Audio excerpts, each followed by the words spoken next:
Alright. Hello guys. Welcome. Or if you have seen my channel before, welcome back. I am the Philadelphia Whovian. And with this video, I thought maybe I'd just actually do a video on the very first episode I saw of each Doctor, from 1 through 12. Now, I actually started getting into Doctor Who through New Who, but I still feel like I just want to go from chronological sequence, not just from the first Doctor I got acquainted with, but from the first Doctor to the 12th Doctor. So, I don't know, I just feel like doing something kind of different, because I don't know if I've ever seen many videos about this where people, give their videos on the list of the very first episodes they saw. So I thought I'd just, have some fun with it today, actually. So, with the very first Doctor, is actually a fun one for me because with the very first Doctor, I bought the DVD An Adventure in Space and Time, which, as you all know, for those of us who own it, I shouldn't say we all know it, but for those of us who just, own it, it came not only with the story of An Adventure in Space and Time, but with a DVD of the first Doctor's very first story, An Unearthly Child. So I got into An Adventure in Space and Time, loved it, and I saw all the background to what happened during William Hartnell's era, the very first Doctor's era. Then I watched An Unearthly Child. And for those of us who seen An Unearthly Child or have the DVD, we know that the first episode of the story, which is labeled An Unearthly Child, had two different tapings or recordings of it. There was the first one, and then there were the notes that were given back from the production side of it, maybe even from Sidney Newman and other people who were part of the production, criticizing the way it was done, and they had to reshoot it. So the original, the original episode and the reshoot are on the CD, and then followed by the next three parts of the story, which took place with the cavemen. So, as we know, the very first Doctor's story was with him landing in 1963, and his TARDIS is in a scrap. I am Foreman scrap merchant yard. It's like a scrap junkyard. And Susan, she's been going to a school, a local high school where Ian and Barbara teach at. And she's really clever and complete genius in some things, but she's completely ignorant of other things or just common everyday things you should know. So Ian and Barbara go to her home, and it turns out it's a scrap merchant yard, and then they see an old man entering, and they follow him in there. And then eventually they find here Susan and the blue box, and the Doctor, well, again, two different recordings of the first episode. And you know that in An Adventure in Time and Space, the movie, in Space and Time, An Adventure in Space and Time, William Hartnell had complaints about the original script because his Doctor was just too abrasive. It was too nasty and mean, and you see that in the very first recording. Ooh, the first Doctor, he was, ooh.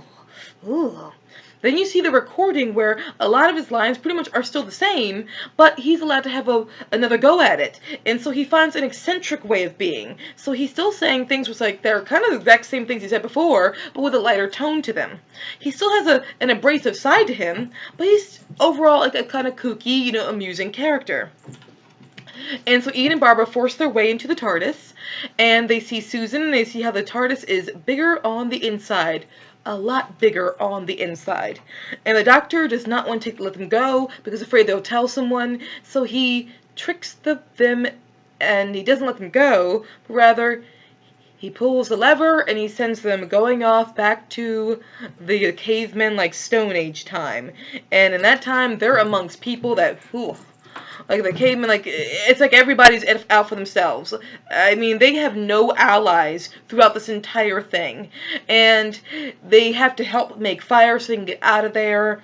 But there's just a lot of barbarism and just savagery. And again, every time they help someone they think they're helping, then that person just turns on them. It's just no friends. And this is a society where no one has any full loyalty to one person. Now, with An Unearthly Child, I eventually bought the collection, The Beginning. So I got to An Unearthly Child, then I saw the Daleks, and then The Edge of Destruction. This is the first time, I believe, and I think the only time in Classic Who, that I saw the first 3 episodes of one of the Classic Who Doctors in a sequential order. I loved it. Absolutely loved it. The criticism that an Unearthly Child gets is that the first episode is perfect, and the last 3 episodes of it, where the caveman parts, were just not that great.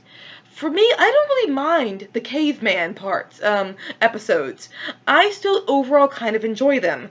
I think the reason why they get such a bad rap is because of the simple fact there was no way they were going to be as good as the first episode, where it's about Susan in the school with Ian and Barbara, and then Ian and Barbara discovering the TARDIS. I just think that that first episode was just so perfect. It was so incredible that anything that possibly came after it immediately was not going to feel as good. I think that, I mean, I could be wrong. That's just me being subjective, because I just don't have that big of a problem with the caveman parts. I don't think that they're absolutely terrible. I admit it's not the best part of the first Doctor's era, but nor is it by far the worst in any way, shape, or form. I just think that first episode was so good that when you finally got to the caveman bits, it was never going to hold up to the first episode. But I don't mind those last 3 episodes. I just don't. So, my very first story with the first Doctor, An Unearthly Child. And I think I could be wrong, but I think the first Doctor is the only Doctor who the first episode I saw of his was his very first episode. We'll see. So, my first story I ever saw of the second Doctor was in his last season, The Mind. Sorry for the glare or the flare from my lamp. Oh, is it better side? Yeah, it's better side. The Mind Robber. And this story is perhaps what cemented my love for Jamie and Zoe as the second Doctor's, companions. Oh God, I love Jamie and Zoe so much, and I love the second Doctor in this. And the way this story goes is, it starts pretty immediately, where Jamie and Zoe are just like, Jamie and the Doctor are like, outside the TARDIS just lounging, and then the volcano they're near erupts, and they rush into the TARDIS, and Zoe and the Doctor are quite amazed how beautiful the lava feels as it's coming down from the volcano, and Jamie's like, guys, are you serious? What happens if the lava can burn right through the TARDIS? Guys, really? And the Doctor tries to get out of there, but there's something going wrong with the TARDIS, as it often was when it came to the second Doctor era. And, so the Doctor, he goes into a place that's like beyond time or out of time, just completely, outside of it almost. And the TARDIS breaks up, and I, love that image. The TARDIS just breaking up.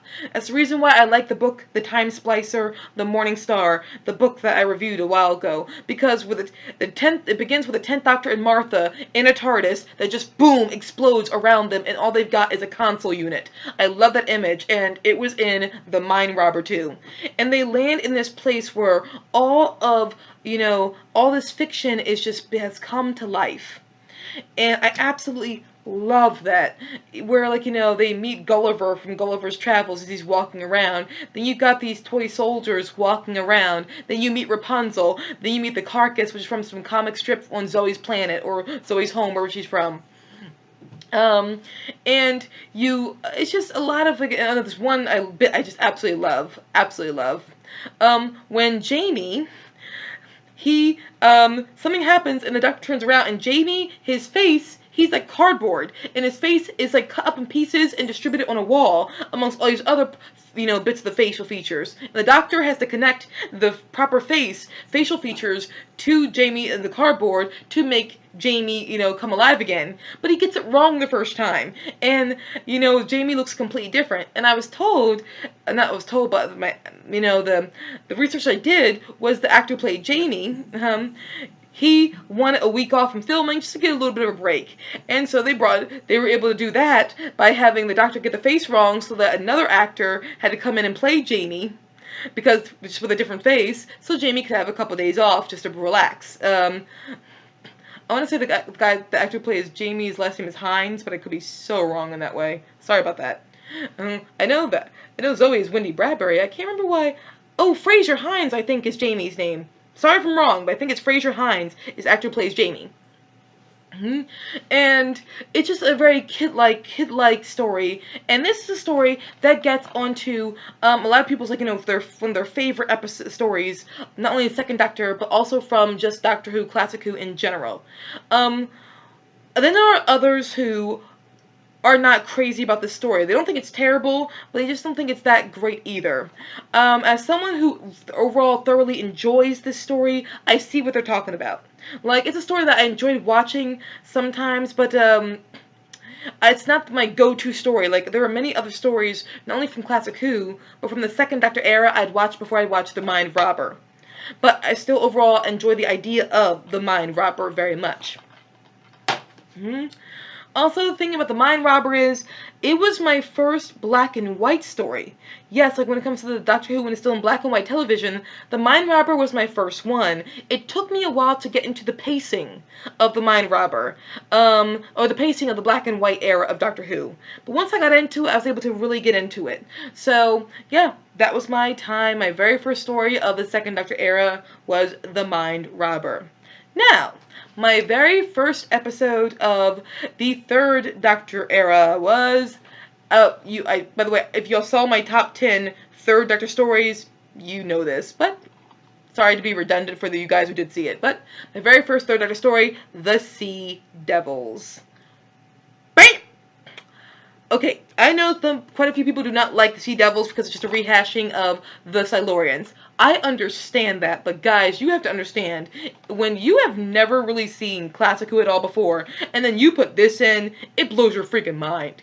It totally does, if you're able to get into that style of doing things.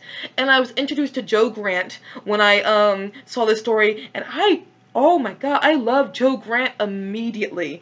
I mean, then again, I loved Ian and Barbara immediately after I saw them in An Unearthly Child. I liked Jamie and Zoe immediately in The Mind Robber.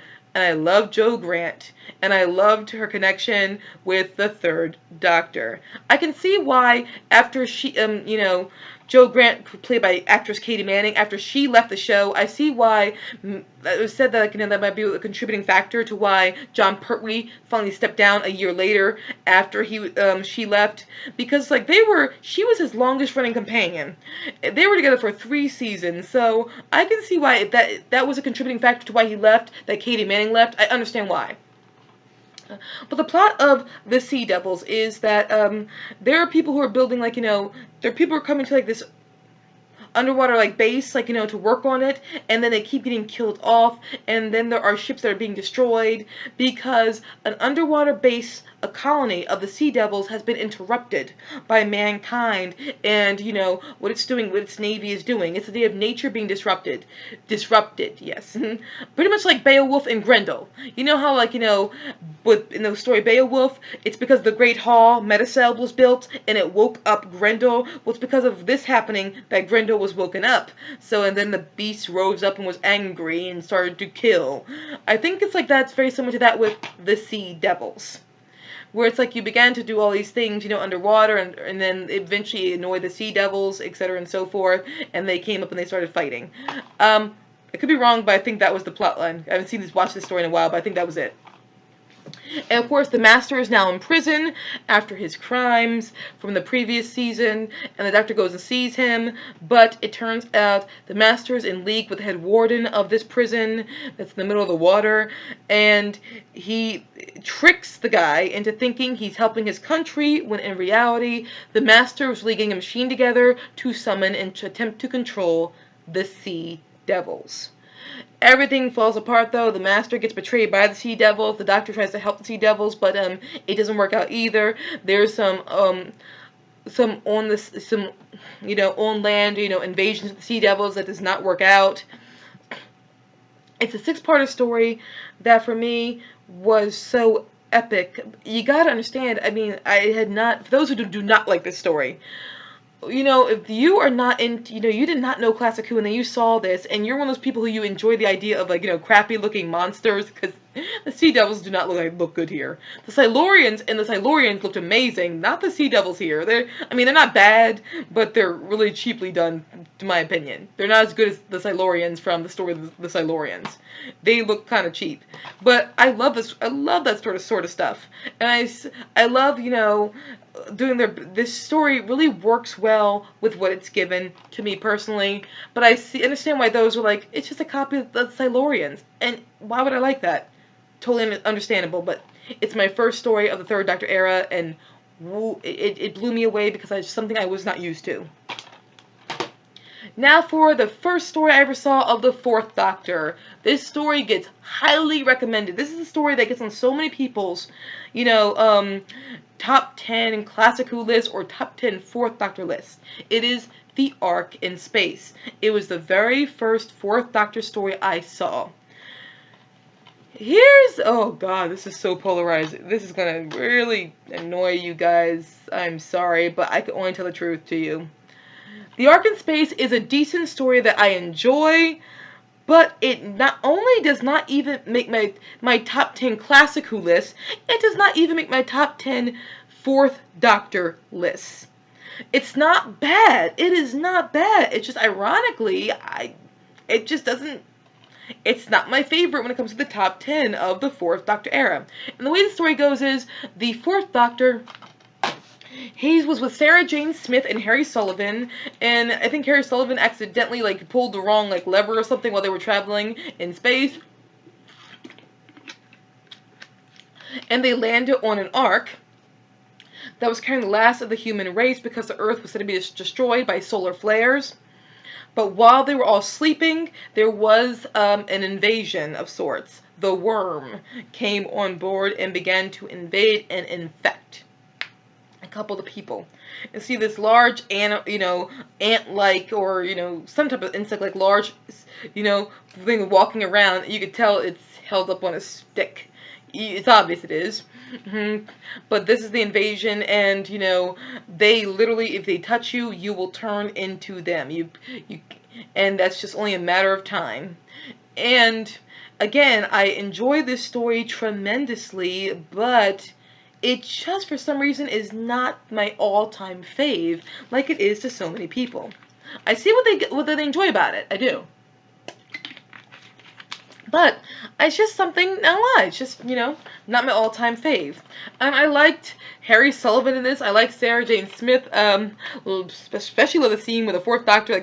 Sarah Jane Smith is, crying when she got stuck.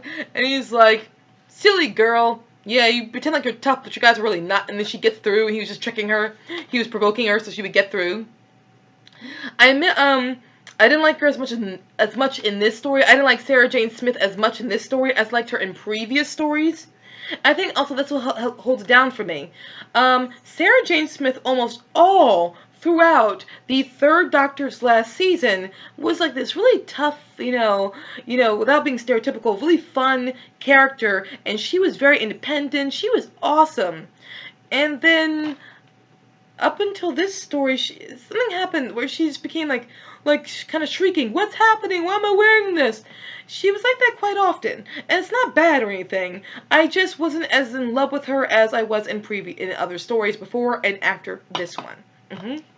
So yeah, and of course with the worm, eventually they get sent out on a shuttle and they get destroyed by the person who they kind of convert it into themselves or morphed into themselves, and eventually the human race can and will start again. But it ends with the Doctor, Sarah Jane Smith, and Harry Sullivan going down to Earth to check to make sure it's safe first, thus leading into the Centauran experiment. The very next episode, the Centauran experiment. A very underrated story. But yes, my first one was The Ark in Space, and when I first watched it, I was surprised that I didn't love it as much as everyone said I was going to. I liked it a lot, just not my top 10 Fourth Doctor stories. So, now on the opposite side of the spectrum when it comes to, because Ark in Space is hailed as awesome, and this one is hailed as absolute crap. My Fifth Doctor's, the first episode I saw of his, Warriors of the Deep. Yeah. I think I put this on my top guilty pleasures list, because it is. It could be the fact that it was the very first Fifth Doctor story I saw, but not only that, it was the very first Classic Who story I saw.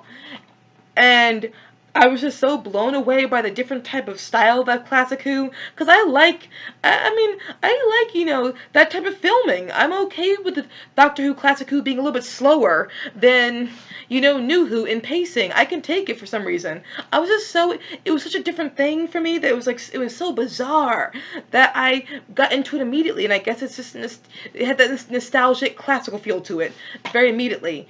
But here's the thing. When I hear criticism about this story about how, like, it's the worst thing ever, I almost never hear criticism about the story itself.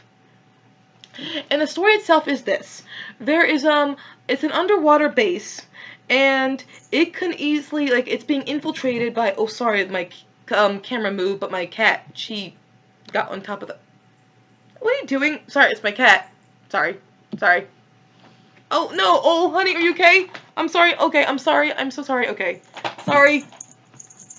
Sorry, guys. Sorry. Interruption. We're back. The story with the Warriors of the Deep is that it's an underwater base, and it has been sabotaged, infiltrated by there are a couple of people who serve the opposing army or enemy force to this base, and they're trying to infiltrate it so they can use it to destroy that part of the world. Meanwhile, it gets eventually infiltrated by Sea Devils and Silurians also, who want to use this base to destroy every human being on the planet. So first you have simple human versus human, infiltration, two opposing forces, and one infiltrate the other one to bring the whole thing down and use it to destroy that part of the world. It's all of its enemies. And then Silurians and the Sea Devils, they take it over to destroy all of humankind. So it's like one threat unto itself, then compile that with another threat unto itself, and the Doctor and companions, they land in this base because they got shot, the TARDIS got shot by a security drone ship in space when it accidentally went to the wrong time zone. So they landed there as a safe precaution because, the TARDIS needed to, stabilize and repair itself briefly. And the Doctor and companions get mixed up in all this. I almost never hear, when people just bash this episode, I almost never hear anyone talk about the story.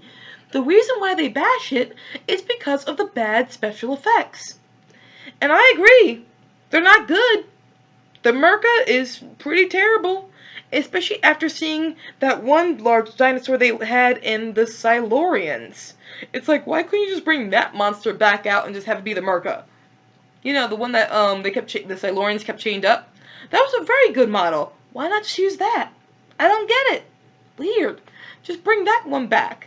And the Silurians are not as cool looking as they used to be, and nor are the Sea Devils.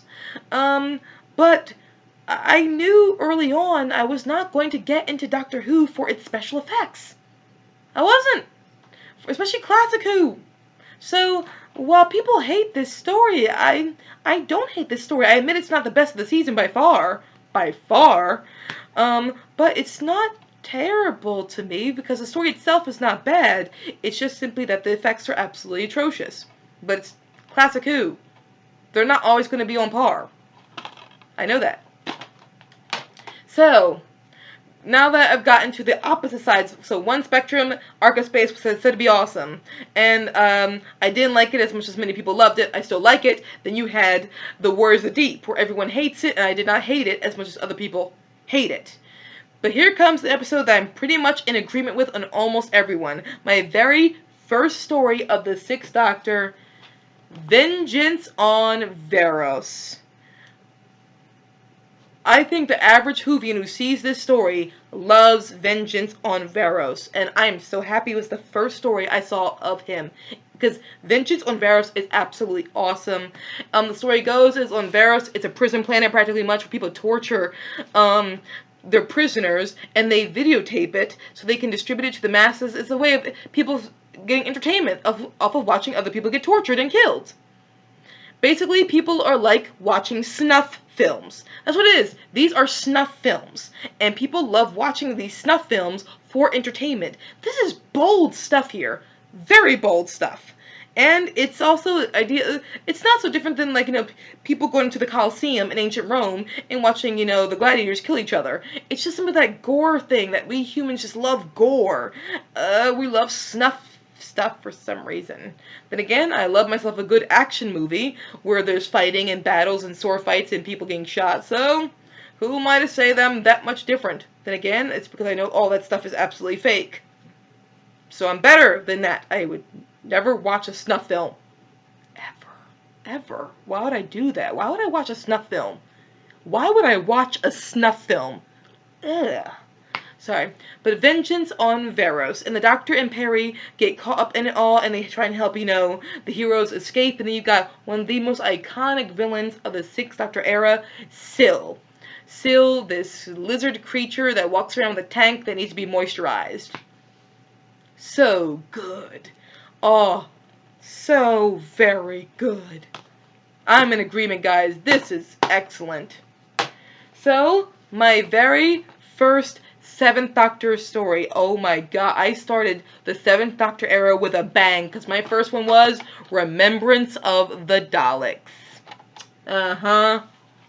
Special edition. Holy freaking Hera. Oh.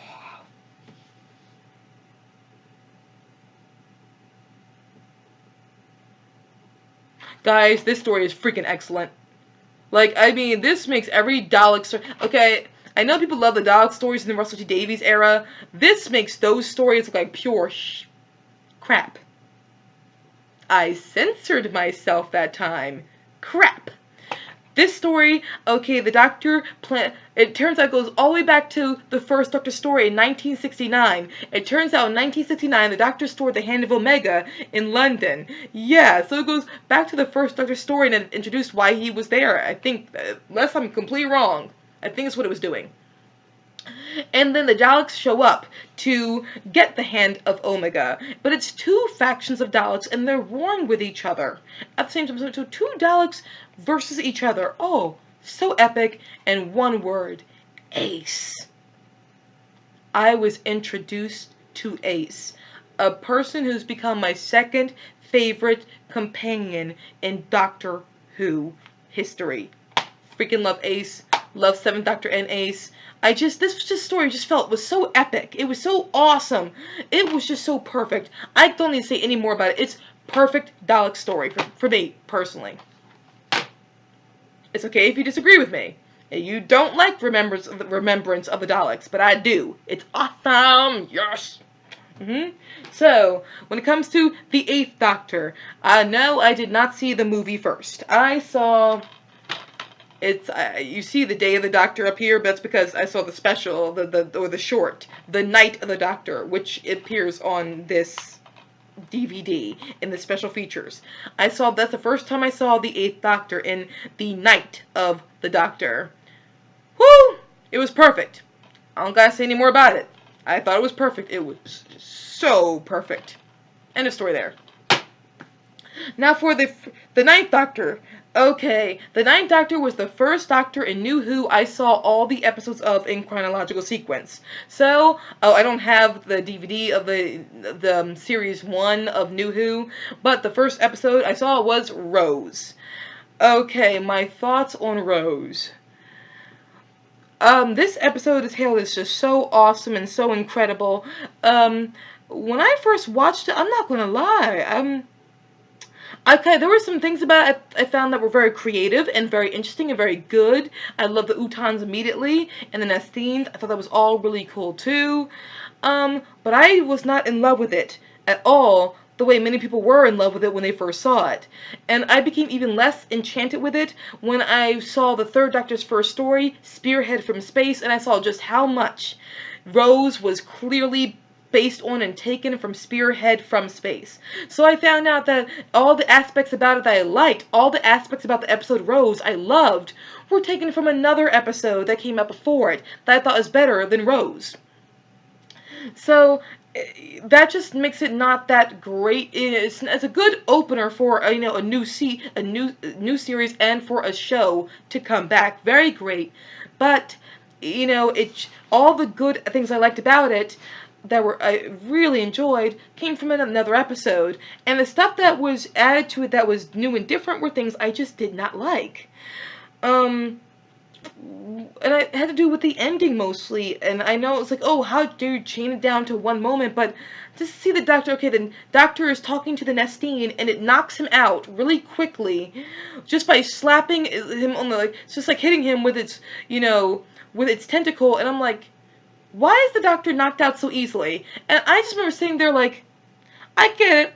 They knocked the doctor out in this completely contrived way so that Rose Tyler can come in and save him at the very last second. Wait, it's going to happen. It's going to happen. It did. It's exactly what happened. It was so contrived. I'm sorry, but it just totally felt like it. It was just so forced. Because I'm like, I look at Chris Eccleston and I say, I don't see how a octopus tentacle could knock you out. So I'm not gonna see how a Nestine tentacle could immediately knock you out. This is forced for me personally. And also, then you get the end where Rose says to Mickey while he's holding her, after thanks, he says, for what? And she's like, exactly, and just like throws him off and just runs off with the doctor in the TARDIS. And again, those who see my video in Series 1, I'm being redundant here, but that moment, it's like, oh, you want me to think it's justified because Mickey was a coward when the doctor looked like he was dead on the ground there, and he said, leave him. But here's the thing, I'm not like thinking it's just justified.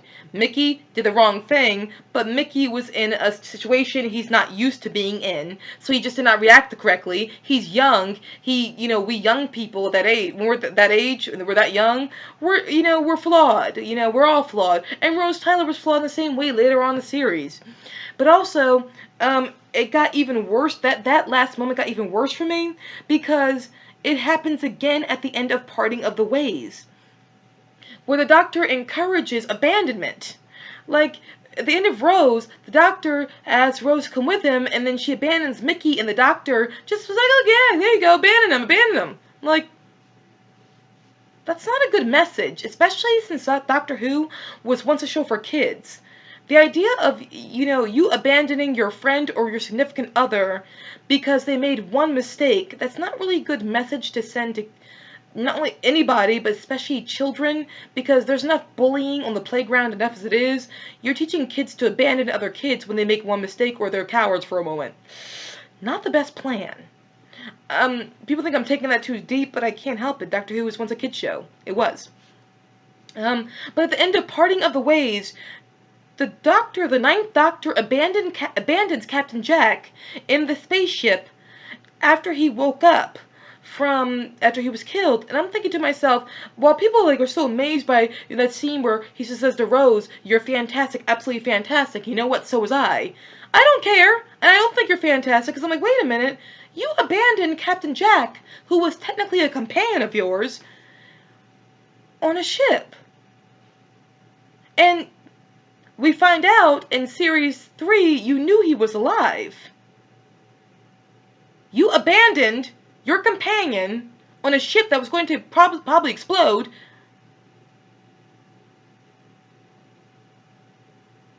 You abandoned your companion.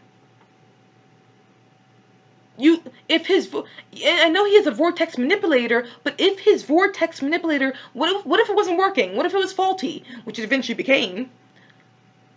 You left him on the ship to keep dying.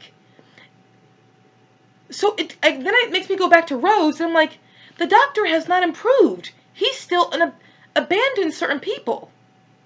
And, I mean, it's worse with Jack Harkness, because if his vortex manipulator was not working, he would have been on that ship and kept dying over and over again after it had been destroyed.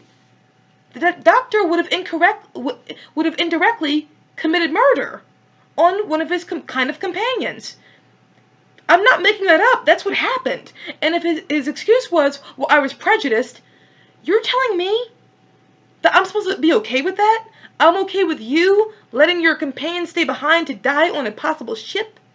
Possibly die on a ship? Because of your prejudice is okay? You think I like prejudice? I've suffered under prejudice. It's not fun. And I know those of you who love that about the Ninth Doctor, who are okay with how he treated Jack, you think I'm being overreacting, I don't feel like it. I'm sorry, I just don't. So it makes me go back to Rose, and I'm like, there's no growth for me, but with you, Doctor. You just did the same thing again. So that first moment in Rose at the end of the episode just makes it even more painful for me. Okay, but yes, there are good elements to Rose, and there are bad elements to Rose. That it's not like a terrible story, but it's not my favorite either. Then we've got the 10th Doctor, the very first episode I saw of the 10th Doctor from his second season, The Christmas Invasion. And I think he is, yes, after Chris Eccleston, he's the second Doctor and the only Doctor who I saw all of his episodes in chronological sequence. The Christmas Invasion. Oh dear. The Christmas Invasion, here comes another controversial statement. Okay, The Christmas Invasion is hailed as one of the best Christmas specials. But like a lot of Series 2, I liked The Christmas Invasion when I first saw it. Then I went back and rewatched it a couple times, and I kept liking it less and less. Which is like Series 2 itself. The more I watch it, the less I like it. There's some episodes I really like from Series 2, but a lot of it, it's like I watched it once, and I said, oh my god, it's amazing. I watched it again, I'm like, this wasn't nearly as good as I thought it was, and that's The Christmas Invasion. First of all, the Christmas Invasion is responsible for creating the Christmas specials, which is a sin I find very hard to forgive. Sorry, it's just the way it is. There are some Christmas specials have some really good ideas to them, but they could have, those ideas I like in those Christmas specials could have been used in other episodes easily without it being a Christmas special. These Christmas specials just feel so obligatory, it's not even funny. So Christmas Invasion. First, I have a story that's very Doctor Light, so I spend a lot of time with Rose Tyler, Mickey Smith, and her mom, which is just not how I want to spend my time.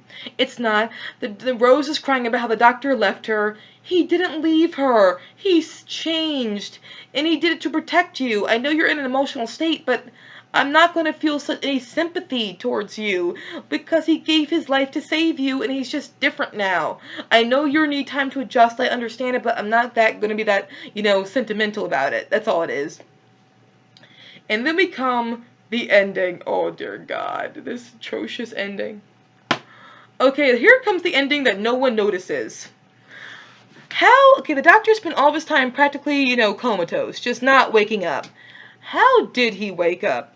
Because they put him inside the TARDIS, then they had to get out of the TARDIS. As they did, Jackie Tyler, I think it was Jackie, dropped some tea in the control room. It seeped down into the TARDIS, and it became a restorative and woke the Doctor up at the last possible second to save the day. Really think about that plot concept. Think about that brilliantly well-crafted solution to the problems.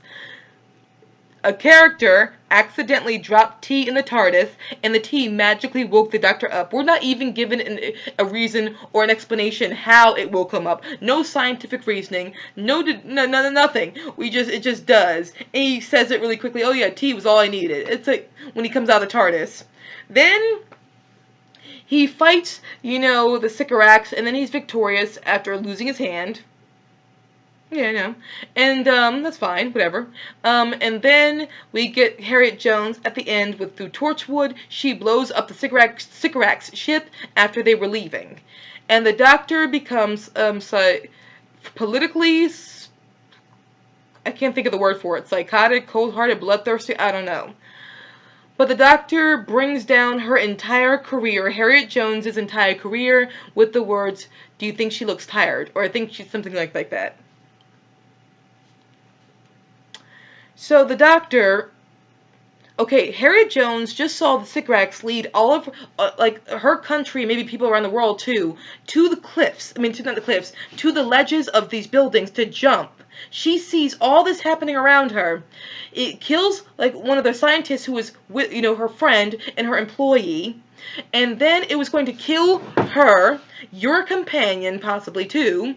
And then when it fought you, after it called a truce, and it surrendered, the Sycorax surrendered, then the Doctor turns and walks down, away from the Sycorax. The Sycorax goes back on his word, then lunges after the Doctor again. The Doctor throws a ball that makes the landing get smaller, and then he falls down towards Earth, and the Doctor says, "No second chances." First of all, that's actually very hypocritical to the rest of his era, because he gives plenty of second chances more times later on. I understand a change of heart, but like that makes that phrase just seem so superfluous. This is what Harriet Jones went through. She saw all this, all of this, and then he brings down her entire career because she destroyed, a ship of aliens who came to her planet to invade it. This Earth did nothing to them, and then showed that they were willing to go back on their word and come back and destroy something after they called a truce. These aliens can always come back. Brought down Harriet Jones's entire career, therefore robbing Britain of the prime minister that would have protected them at all costs, and she didn't do anything that any other politician probably would have done in her place. And he never... Now, the 10th Doctor never apologizes for this. And also, after the downfall of Harriet Jones, what happens eventually at the end of the season? Doomsday and the Army of Ghosts in Doomsday. So Torchwood is still on full throttle. Why? Because the government is a government. It's not a snake. It's a hydra. You cut off its head, 2 more grow in its place. The Doctor should have known this from his 3rd and 4th Doctor era. He the deadly assassin, he knows how his people were with politicians. He knows how corrupt they all are. One person will not, be the end of something. There are always people behind that person who will take up their mantle. He didn't save anything. He actually didn't save anything by destroying Harriet Jones's career. And then who rose in her place after she fell? The Master. So the 10th Doctor in his first episode, if you go back and you connect it all together, he accidentally, I'm not saying he intentionally did anything, but it accidentally ended up causing more problems later on. So there are definitely things about Christmas Invasion I enjoy, but there are a lot of things that it just doesn't work for me. I'm not that crazy about it. And then comes my very first 11th Doctor story from Series 6. The last story that you should be your first story into Doctor Who, because it requires so much backstory to know about. Let's Kill Hitler. My very first Doctor Who story was Let's Kill Hitler, and the episode had already started. I just happened to be flipping through some channels, and I found this show. I was like, really? And for some reason, I kept watching it, and I'm like, oh, whoa, this is interesting. So this is the very first story of Doctor Who I saw, but something about it worked. It got me interested in the show. This story is hailed as awful. And the more I watch Doctor Who, the more I can see why it is, but it doesn't stop the fact that there are definitely things I like about it. I love the Tesseracta. I'm sorry, I love that creation. I think it's so cool. The Tesseracta, like a shape-shifting, machine that has all these people inside of it secretly that were, shrunk in size. And it goes off to kill, historic or torture and give hell to people who didn't get the answer for their crimes. I think that is a very unique idea. I'm sorry, I do. And the Doctor himself in this, when he's in the TARDIS and he's dying, and then he shows up again wearing the tuxedo. Oh my God, classic insanity, awesomeness. Matt Smith just delivers a great performance. I mean, all the actors, by the way, in each story I saw, all of the actors, from William Hartnell to Peter Capaldi, gave great performances. I should say that right now. They were all excellent. But I can see why the tone of Let's Kill Hitler was just so not what people wanted after A Good Man Goes to War, all that epicness, and then this. I see why the tone was just so weird to you. I really do. I also like how Amy and Rory, they drove the word doctor in the field of wheat. I think that was a really cool opening to an episode. Really, I did. But I see this gets on a lot of people's hated list. I understand why. But there are a couple things about it I really do like too. And for the last of the Doctors, the 12th Doctor, Oh, another guy I saw out of sequence. My first episode of his was The Magician's Apprentice and The Witch's Familiar. I didn't see all of The Witch's Familiar. I saw most of it. Well, not most of it, just half of it. Here comes a controversial statement again. Honestly, I was not enraptured by it. Maybe I should go back and watch it again. I think I should go back and watch it again. I just remember sitting there thinking, this is kind of dull. And this, like, I just feel like nothing is happening. It's a lot of spectacle to hide the fact that not much is happening. And when something finally did happen in the second half of it, I just, I wasn't that, I wasn't that enthralled with it. I just wasn't, I could tell Peter Capaldi was a great actor when I saw it. I said, oh, he's excellent, and I think Jenna Coleman was a great actress in it. And then I saw Missy involved in there, and that was my first time seeing Missy, which I was kind of underwhelmed in seeing. I've grown to like her and really enjoy her master, but I was underwhelmed. What can I say? I was underwhelmed. But there's something about that story. I'm just like, it's a lot of cool ideas are in there, but it's a lot of cool ideas to hide the fact that the story itself is kind of dull to me. Mostly dull. Again, the end, it picked up, it really did, but it just, I didn't care for it that much. Sorry. I wish I did. I wish I did. Then you had the doctor playing his guitar on top of that tank thing. I was like, and to be clear, I love the idea of the 12th Doctor playing the electric guitar. That is so cool. But I just wish it was worked into into his Doctor in a more seamless way. Like the way that the 11th Doctor was played by Matt Smith, and Matt Smith is very, very good at, playing football or soccer. So, they, had him play a soccer game when he was lodging with Craig. It just felt organic in how it was brought into the story. Or how the 7th Doctor, Sylvester McCoy, was very good at juggling and doing, cool circuitry acts. And they were able to incorporate that into the greatest show in the galaxy. But it came out of a plot line that organically was happening. But the Doctor's playing his electric guitar on a tank, or whatever that thing was, I could be wrong, but probably not a tank, and into this arena, I was like, what the hell is this? Again, I love the idea of Peter Capaldi's Doctor playing electric guitar, so cool, but I was like, what the hell is this?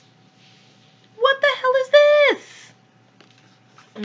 And to be clear, I went on to really like, by the time his air was done, there were definitely parts about the 12th Doctor I really loved.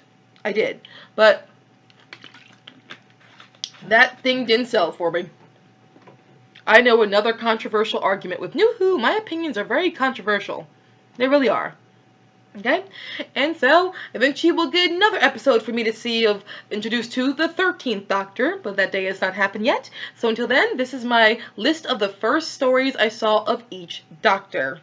Thank you guys so very much for watching this video. I hope you enjoy yourselves. So what's the very first episode you saw of each Doctor? Let me know in the comment section if you want to. And if not, thank you so much for stopping by. Bye guys.